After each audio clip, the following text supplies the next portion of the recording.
যে দোয়াটি সবচাইতে বেশি দ্রুত কবুল হয়, অর্থাৎ আপনি চাইছেন, চাওয়ার সাথে সাথে আল্লাহ তাআলা কবুল করে নেয়। কোরআনের একেবারে স্পষ্ট আয়াত, কোরআনে আল্লাহ তাআলা এই আয়াতটা এই দোয়াটি লিপিবদ্ধ করে দিয়েছেন এবং এই দোয়াটি লিপিবদ্ধ করার পরই আল্লাহ তাআলা বলেছেন যে এমনিভাবে কেউ যদি আমার কাছে দোয়া করে আমি তার দোয়াটা সাথে সাথে কবুল করব। কাযালিকা নুনজিল মুমিনিন, এমনিভাবে কোনো মুমিন বান্দা যদি আমার কাছে দোয়া করতে পারে আমি তার দোয়াটাও কবুল করে দিব ইনশাআল্লাহুল আজিজ। চাইতে দেরি আল্লাহ তাআলা কবুল করতে দেরি করবে না। হাদিসের মধ্যে আল্লাহর হাবিব বলেন, দুনিয়ার ভেতরে এই দোয়াটি যদি কোনো মুমিন বান্দা পড়ে, কেউ যদি আল্লাহ তাআলার কাছে দোয়া করে, বিপদ আছে আল্লাহ তাআলা তার বিপদ দূরীভূত করে দিবে, উদ্বেগ উৎকণ্ঠা আছে আল্লাহ তাআলা উদ্বেগ উৎকণ্ঠা দূরীভূত করে দিবে, পেরেশানির ভেতরে আছে আল্লাহ তাআলা পেরেশানিও দূরীভূত করে দিবে। মোট কথা হচ্ছে এই দোয়াটি পড়ে চাইতে দেরি আল্লাহ তাআলা কবুল করতে দেরি করবে না।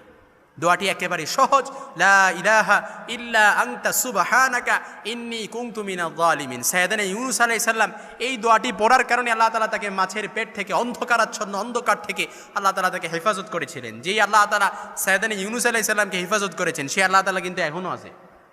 যে আল্লাহ তাআলা নমরুদের আগুন থেকে সাইয়েদনা ইব্রাহিম আলাইহিস সালামকে হেফাজত করেছিলেন সেই আল্লাহ তাআলা কিন্তু এখনও আছে।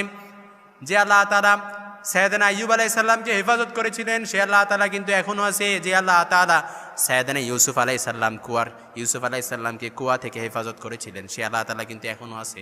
কুয়া থেকে মিশরের বাদশা বানায় দিছে, সুবহানাল্লাহ বিহামদি, সে আল্লাহ তাআলা এখনও আছে। এজন্য খুব বেশি বিপদে পড়ে গেছেন, দেয়ালে পিঠ থেকে গেছে, কারো কাছ থেকে সহায়তা পাওয়ার আশা ছেড়ে দিয়েছেন, দুনিয়ার সবার কাছে মুখাপেক্ষী হয়েছিলেন কিন্তু কারো কাছেই ওইভাবে সহায়তা পান নাই, একেবারে দেয়ালে পিঠ থেকে গেছে। কোনো সমস্যা নেই, আল্লাহ তাআলার কাছে চান, লা ইলাহা ইল্লা আনতা সুবহানাকা ইন্নী কুনতু মিনাজ জালিমিন। আল্লাহ আপনি ছাড়া আর কোনো মাবুদ নাই, লা ইলাহা ইল্লা আনতা সুবহানাকা, আপনি অতি মহান পবিত্র, ইন্নী কুনতু মিনাজ জালিমিন, নিশ্চয়ই আমি জালেমদের অন্তর্ভুক্ত। আল্লাহ আপনি আমাকে হেফাজত করেন, আমাকে প্রোটেক্ট করেন, আল্লাহ বিপদ থেকে হেফাজত করেন। আল্লাহ তাআলা বিপদ থেকে হেফাজত করবে। শত্রুর পক্ষে যে জিহাদের ময়দানে গেছেন, যুদ্ধের ময়দানে একেবারে বিপদের শত্রুর মুখাপেক্ষি হয়ে গেছেন, শত্রু আপনাকে মারতেছে, ওই মায়ের মধ্যেও যদি আপনি এই দোয়াটা পড়েন, শত্রু আপনাকে যতই আঘাত করুক না কেন একটা আঘাতও আপনার গায়ে লাগবে না ইনশাআল্লাহুল আজিজ।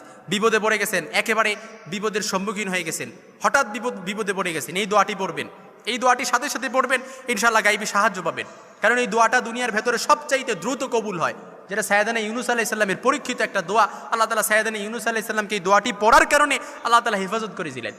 এই জন্য আপনার বিপদের মাত্রা যতই হোক না কেন, এই বিপদের মধ্যে আপনি সবর এখতিয়ার করবেন, ধৈর্য ধারণ করবেন, আল্লাহর প্রতি সন্তুষ্ট হয়ে যাবেন, সন্তুষ্ট হয়ে আল্লাহ তাআলার কাছে দোয়া করবেন, ওই বিপদটা আপনার জন্য নিয়ামত হয়ে যাবে। আর বিপদের সময় যদি আপনি আল্লাহ তাআলার উপর সবর এখতিয়ার না করে অসন্তুষ্ট হয়ে যান, ওই বিপদটা আপনার জন্য শাস্তি হয়ে যাবে। এই জন্য যত বিপদই হোক না কেন, বিপদকে নিয়ামত হিসেবে নিয়ে আল্লাহর ওপর সবর এখতিয়ার করে, আল্লাহর ওপর ধৈর্য ধারণ করে, আল্লাহর ওপর হিম্মত রেখে এই দোয়াটি পড়বেন। যদি এই দোয়াটি পড়তে পারেন, যত বিপদই হোক না কেন, যত বড় বিপদই হোক না কেন, সবচাইতে বেশি দ্রুত এই দোয়াটা কবুল হবে। আর যত দোয়া সবচাইতে অন্যান্য দোয়াগুলোর মধ্যে সবচাইতে দ্রুত এই দোয়াটা কবুল হয়ে যাবে ইনশাআল্লাহুল আজিজ।